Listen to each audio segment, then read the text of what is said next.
Energy is currency. Protect it like your life depends on it, because it does. Every single day you wake up with a limited supply of mental, emotional, and spiritual energy. What you do with that energy determines whether your day builds you or breaks you. Just like you wouldn't hand out your money to people who waste it, you shouldn't hand out your energy to people who drain it. You see, your energy fuels your thoughts, your creativity, your peace, your focus, and your purpose. When that energy is under attack by negative people, those who constantly complain, gossip, criticize, or manipulate, you start to feel it in your spirit. You walk into a room feeling light, but by the time you leave, you're heavy, anxious, irritated, and you don't know why. It's because someone else's negativity invaded your atmosphere. And if you're not intentional, you'll start to absorb their energy and mistake it for your own. Negative people don't just talk toxic, they transfer it. Their energy sticks to you like smoke. You don't have to inhale it directly for it to affect your lungs. Just being in the same environment can choke your peace. Some people aren't just negative occasionally, it's their identity. They thrive on tearing others down, magnifying every flaw, and spreading hopelessness like it's a mission. You could share your dreams with them, and instead of encouragement, you get discouragement. You say you want to start a business, and they tell you all the reasons it won't work. You want to improve your life, and they remind you of every past failure. They can't see the light in you because they've grown comfortable in the dark. And if you're not careful, they will make you question the fire God placed in your soul. Constant complaining is a silent thief of your joy. It may seem harmless at first, just a friend or relative venting about life. But over time, those repeated rants start to shape the atmosphere of your mind. The more you're around it, the more your perspective starts to shift. What you once saw as an opportunity, you now see as a burden. What used to excite you begins to feel like a hassle. Why? Because energy is contagious. Complaining, like a virus, spreads quickly and mutates into a mindset of defeat. And soon, without realizing it, you start to complain too. You start to doubt. You start to shrink. That's the power of proximity. Who you surround yourself with influences how you show up in the world. You are not obligated to be a dumping ground for someone else's bitterness. Being kind does not mean being a doormat. Being compassionate does not mean sacrificing your own sanity to appease someone who refuses to heal. You can love someone and still say, no more. No more long calls full of complaints with no desire for solutions. No more repeating the same cycle of drama, gossip, and chaos. No more enabling toxic habits disguised as loyalty. It's not unloving to protect your peace. It's wise. You were not created to carry someone else's emotional baggage every day while they refuse to unpack it themselves. Some people are addicted to chaos. They don't want solutions, they want attention. They wear problems like badges of honor, not because they want to change, but because they want to be pitied. And pity can become a drug. It gives them the validation they crave, without requiring any growth. And if you're not cautious, you'll get pulled into that cycle. You'll waste hours trying to fix someone who doesn't want to be fixed. You'll exhaust yourself pouring into a cup with a hole in the bottom. And at the end of it all, they'll still be miserable, and you'll be depleted. You can't save people who are committed to staying stuck. You can support them, pray for them, point them in the right direction, but you are not their savior. That role is already filled. The more time you spend around negativity, the more you start to mirror it. You become what you tolerate. You adopt the language, the attitude, the posture. That bright spirit you used to have gets dimmed. That joy you used to radiate turns into heaviness. And the worst part, you don't even notice it happening until one day you look in the mirror and don't recognize yourself. You're snapping at people, losing motivation, struggling to believe in yourself. That's when you realize you've been soaking in toxic energy too long. And now it's time for a detox, not just physically, but emotionally and spiritually. Detox your circle. Detox your conversations. Detox your boundaries. You can love people from a distance and still protect your peace. Distance doesn't mean disloyalty. It means discernment. There are people you can care about deeply, but that doesn't mean they should have constant access to you. It's okay to mute that phone call. It's okay to say, I can't make it this time. It's okay to limit your visits, your texts, your availability. You don't owe anyone unlimited access to your spirit. Peace is expensive, and if someone keeps robbing you of it, it's time to close the door, even if that door has history behind it. You can't fly when someone is always clipping your wings. Every time you get ready to soar, here comes the critic, the doubter, the emotional anchor, pulling you back down. You're not imagining it, it's real. There are people who are uncomfortable with your elevation. Your growth threatens their stagnation. Your peace disrupts their dysfunction. And so they'll try to sabotage you, not always through direct attacks, but through subtle discouragement, through sarcasm, guilt, passive-aggressive comments, and constant reminders of who you used to be. Don't fall for it.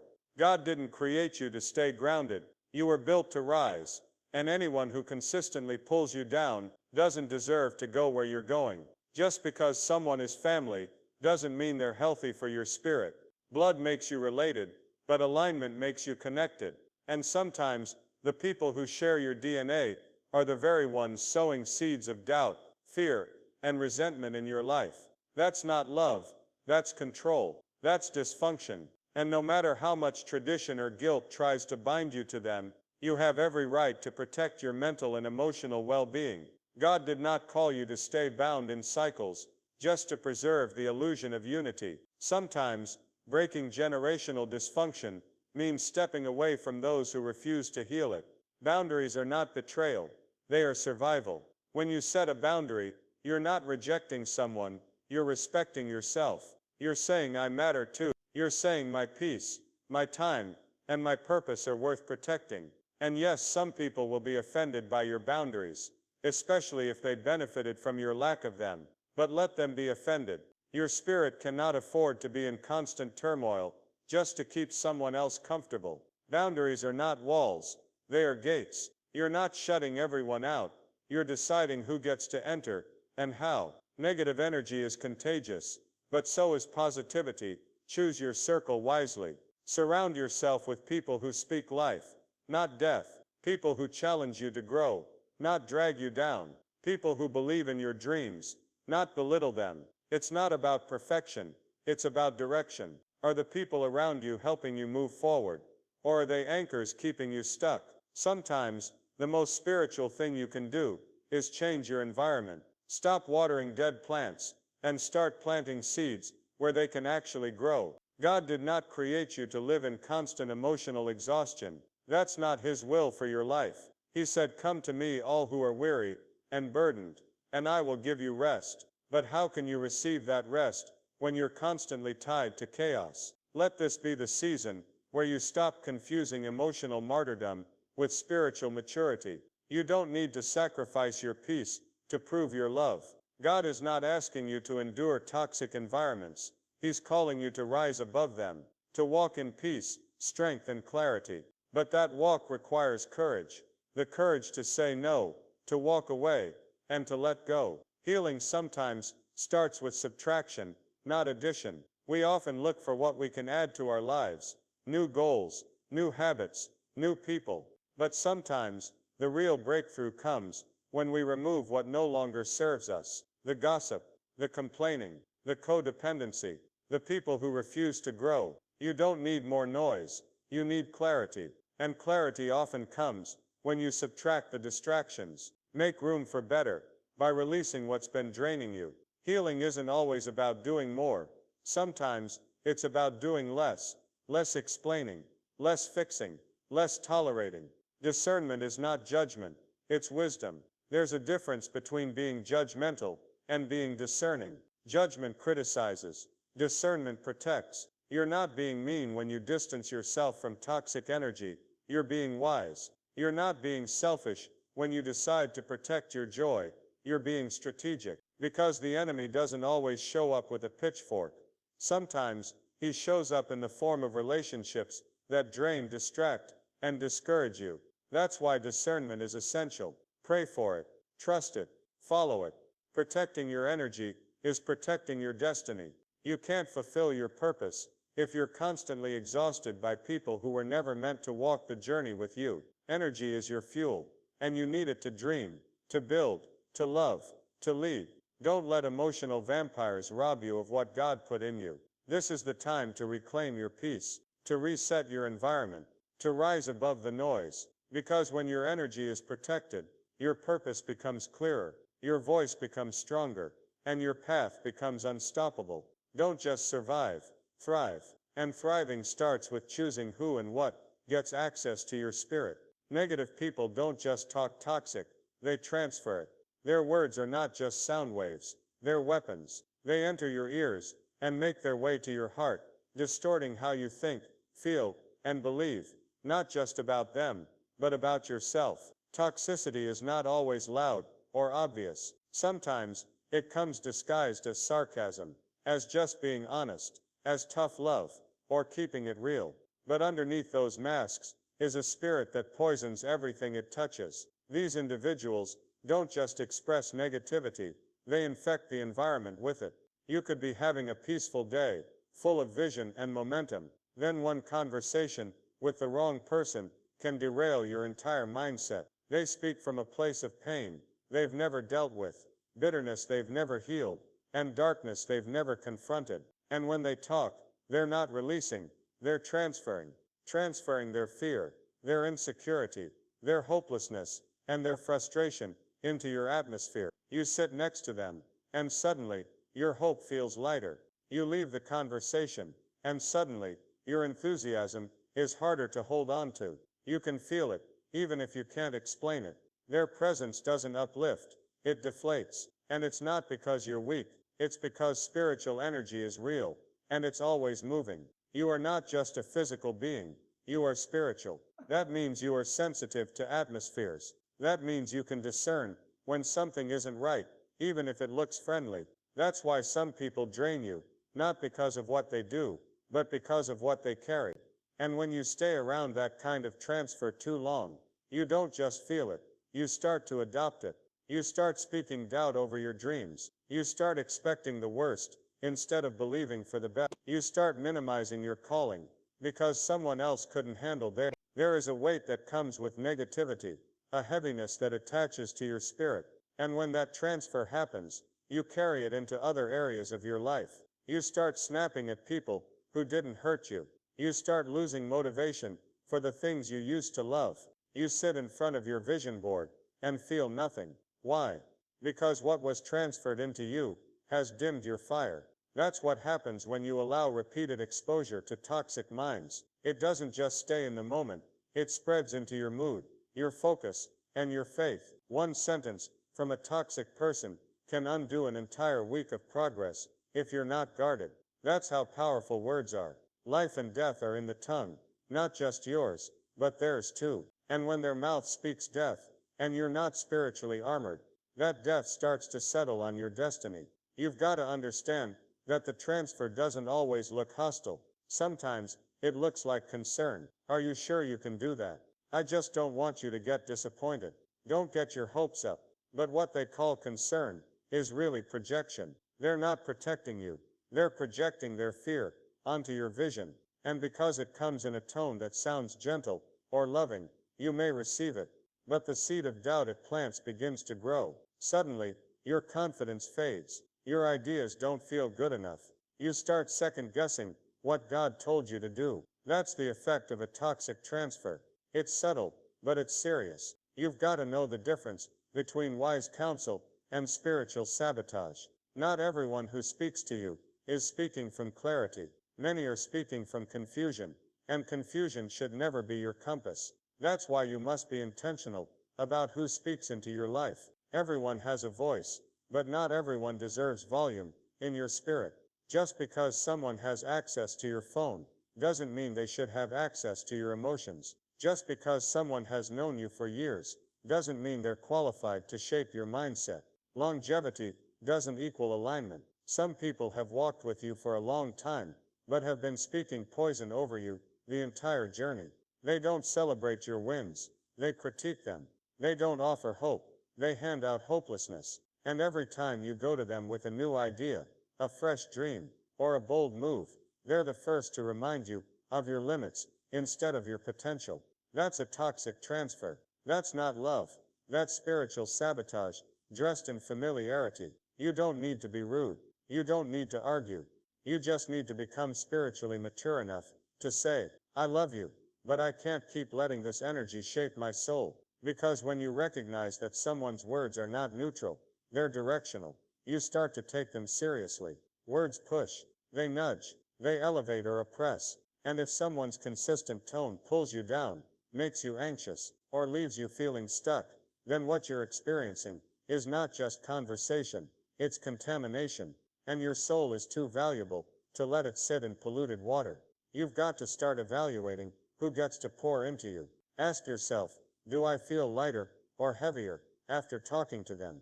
Do I feel empowered or discouraged? Do I feel inspired or defeated? Because the answer to those questions will tell you everything about the kind of energy they're transferring. Your future is too important to let people transfer brokenness into your vision. Protect your gates, your ears, your heart, your mind. Stop entertaining conversations that plant seeds of fear. Stop tolerating energy that contradicts your calling. Stop letting people speak into your spirit who don't even believe in their own. You were not created to live beneath a cloud of transferred toxicity. God called you to walk in light, in clarity, in power. And you can't walk in power if you're always cleaning up the mess someone else poured into your life. This is your season to stand guard, to say I won't carry what isn't mine, to release what was transferred to you that doesn't align with your calling. Doubt, return it. Bitterness, return it. Fear, return it. It didn't come from God, so don't let it stay in you. This is not about being cold, it's about being clear. You are a vessel of purpose. You don't have room to hold someone else's darkness while trying to walk in your own light. And here's the truth. If you don't confront this pattern, the transfer doesn't just affect your present, it affects your future. The more negativity you absorb, the more you shrink your vision, the more discouragement you internalize, the less willing you are to try. Eventually, you stop dreaming big, you stop taking risks, you stop trusting people. Why?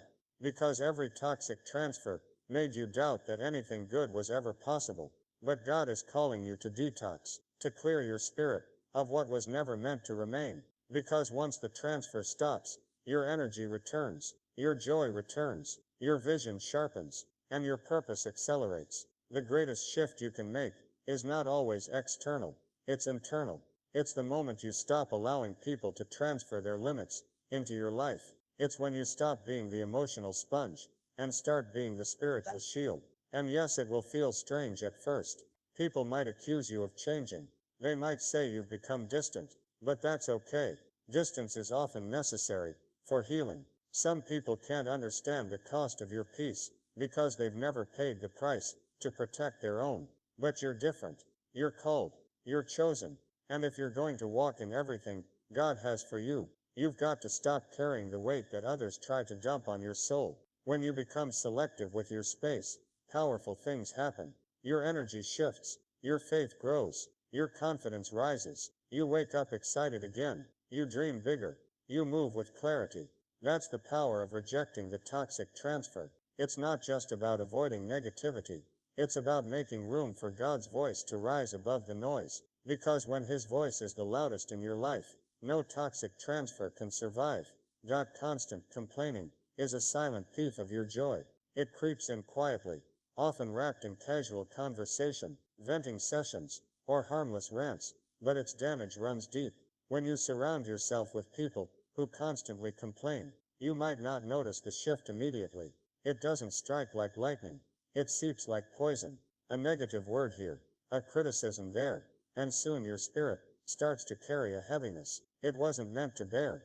Complaining is contagious, and if you're not careful, you'll start to mirror the very mindset that's been draining you. You begin to adopt the language of limitation, of frustration, of hopelessness. You start agreeing with defeat, not because you believe in it, but because it's become the dominant voice in your atmosphere. What people don't realize is that complaining is not just a bad habit, it's a spiritual leak.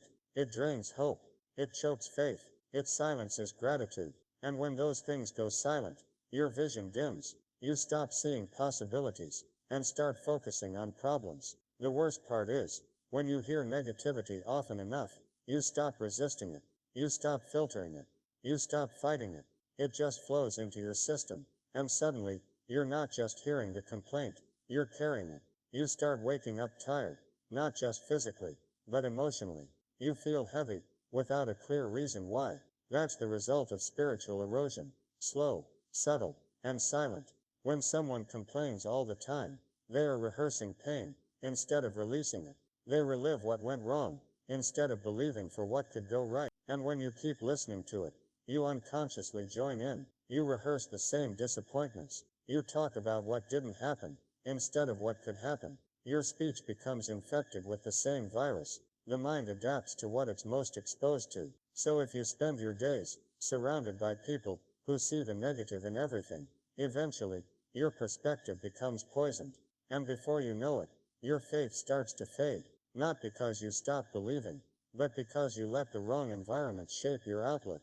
What many don't understand is that complaining invites spiritual stagnation. When someone constantly focuses on what's wrong, they create a mindset that resists movement, resists change, and resists breakthrough.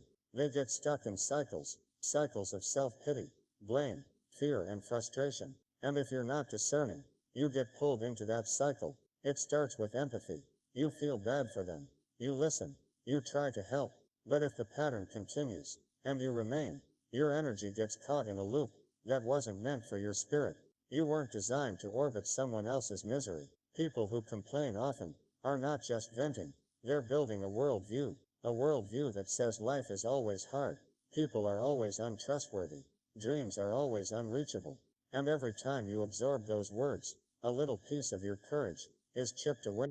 You start shrinking your expectations to match their limitations. You stop dreaming big because someone else keeps rehearsing failure. But here's the truth. Someone else's inability to see light should not determine how brightly you shine. Just because they're in a storm doesn't mean you have to live under their cloud. You must begin to take inventory of what and who you listen to regularly. Because complaining, like a virus, spreads through sound, through repeated agreement, through subtle influence. And the more you listen, the more you internalize. The more you internalize, the more you participate. And soon you're not just observing the negativity, you're echoing it. You find yourself criticizing everything, finding fault with everyone. Nothing feels good enough. Not your job, not your friends, not your purpose. Because complaint has reshaped your lens, and now everything looks broken through your eyes. That's why God commands us to give thanks, not because everything is perfect, but because gratitude protects the heart from corruption. You can't complain and give thanks at the same time. The two can't coexist. One will cancel the other. When you're grateful, your eyes stay open to blessings. When you complain, your focus is locked on burdens. One lifts you, the other limits you. That's why it's not just about avoiding negativity. It's about actively cultivating gratitude. If you don't intentionally choose joy, someone else's complaining spirit will choose your attitude for you. Your environment matters more than you think. If your atmosphere is full of murmuring, your energy will stay muted. If your circle is saturated with bitterness, your spirit will start to bend. And eventually, your posture of praise becomes a posture of pessimism. That's why discernment is not just about avoiding evil, it's about identifying what's draining. Not every drain is dramatic. Some drains are quiet, consistent, and clothed in friendship. But the impact is the same. They drain your creativity. They drain your courage.